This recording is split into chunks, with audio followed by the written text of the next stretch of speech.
welcome back to another awesome video. And today's movie is going to be of Love Lies Bleeding. So Love Lies Bleeding has a girl named Lou as she meets a girl named Jackie, and they fall in love with each other. But let's put it this way, there's a lot of love involved, a lot of lies between the two of them that they're keeping from each other, and there's a lot of bleeding and a lot of blood and a lot of violence and a lot of things involved with underground crime. So this movie is directed by Rose Glass, and this is done by the company known as A24, which I feel like, if you look at this list here, some of these movies you may or may not recognize, but still, A24 has really been surfacing more and more and more throughout the years, and I've really been impressed how far it's come so far, essentially.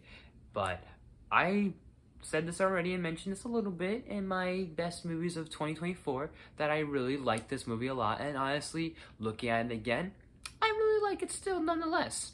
I think it's still great. I think it's probably one of the better A24 films. I don't know if it's my favorite A24 film. I can't say it because there's still a bunch that either I have to revisit or a bunch that I have yet to see, because in my mind, off topic, in my mind, I've seen, if I remember correctly, I've seen this movie that's A24, I've seen Pearl, I saw Maxine, and I've seen Moonlight, and there's a few other ones I'm probably forgetting that are A24 related. I want to say Whiplash was one, I don't remember, maybe La La Land, I don't know, but definitely those four I've seen. I don't know, there's probably a bunch I'm forgetting, and a new A24 enthusiasts out there, Ryan, Mike, D, whoever, probably let me know some ones. I can't think of a bunch at the top of my head. I know Spring Breakers was one I did not see, but I know that's the only one I can think of. Anywho, as much as we all make fun of Kristen Stewart for her past career, you nicknamed my daughter after the Loch Ness Monster! I think she's definitely come a long way as well. How incredible she is as an actress, and how incredible she is in this movie.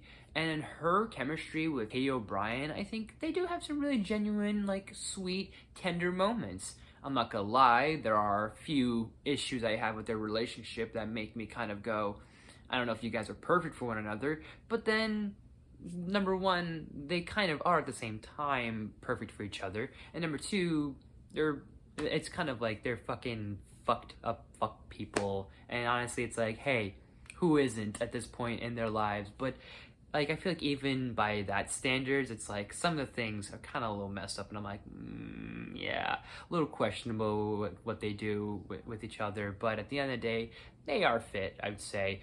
And I will say this, Katie O'Brien, this is definitely her breakout performance. She has been in things like The Mandalorian, and then she was in Ant-Man Wasp: Quantumania, which I still find it so baffling to me. But I feel like this is definitely her breakout performance. And I'm not just saying this because she got into shape and she got really good into shape, but I think she definitely would have been a better choice to be She-Hulk, if I'm being honest. And like I said, not just because of her looks and her physique, but I think that she has a little bit of that charm, and I think she has a little bit of that, like, wit and that charisma in there. Not necessarily in this performance, but just as an actress, I feel like she can probably do She-Hulk justice, in my opinion. I'm a really sucker for is that this movie is set in, like, I'm gonna guess around the 80s, because the soundtrack and the score is very 80s, and not only that, but the hairstyles, the tint of the camera, the locations feel very old school, like housings and old school buildings and all these like sets that just feel like 80s, really, like color palettes, and also in a weird way that like weird disgusting grime look to it. Feels very Grindhouse-esque type of movie, and I kind of like that it has that look to it, that aesthetic, and I think it fits perfect for a film like this, with the blood, sweat, and tears in this film, figuratively and literally. And you have davefranco, who he's such a sleaze in this film. I think he's fantastic as a sleazeball, but I kind of hate that he is such a sleaze. But the real motherfucker is edharris, and man, he's so devious, and he's almost irrecognizable with the not a lot of prosthetics, but just the wrinkles and like that long hair and that bald cap he's got going on. It's just, I don't know, there's something just interesting and like not iconic, but he looks like he can stand out alongside like villains like Javier Bardem and No Country for Old Men and other films like that. I think this is the most realistic or the most grittiest out of the A24 films. I could be 100% wrong, but from what I've seen so far, this feels like the most like down to earth with how it really handles the violence and things like addiction. And not only that, but at the same time, it is the most, not weirdest, but of course, in a A24 tradition, they always have like such a weird, like not ending, but a weird like climax. And you know, I'm all here for it. I think it's great. They have this, like Jackie and Lulu have this whole ride off into the sunset and they travel the world and leave Oklahoma or leave wherever they're from. But I am going to give Love Lies Bleeding, I am going to give it an A-.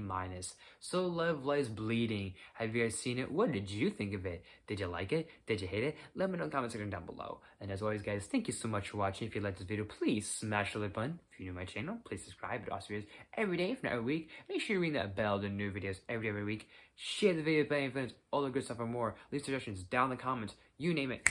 I'll look at it as best as possible. I got more movie reviews. I'm pushing out a lot of movie reviews, prioritizing a lot of movie reviews, but I'm not opposed to anything else. Like if you guys want to see certain top 10s or see certain TV shows, I will definitely take a look at them. And once I've gone through the list of movie reviews, I'll then start adding all the other things or maybe integrate them in the process. I'm even thinking about debating about doing another Marvel theory that I thought about, but maybe I'll save that for another time. But thank you guys so much for watching.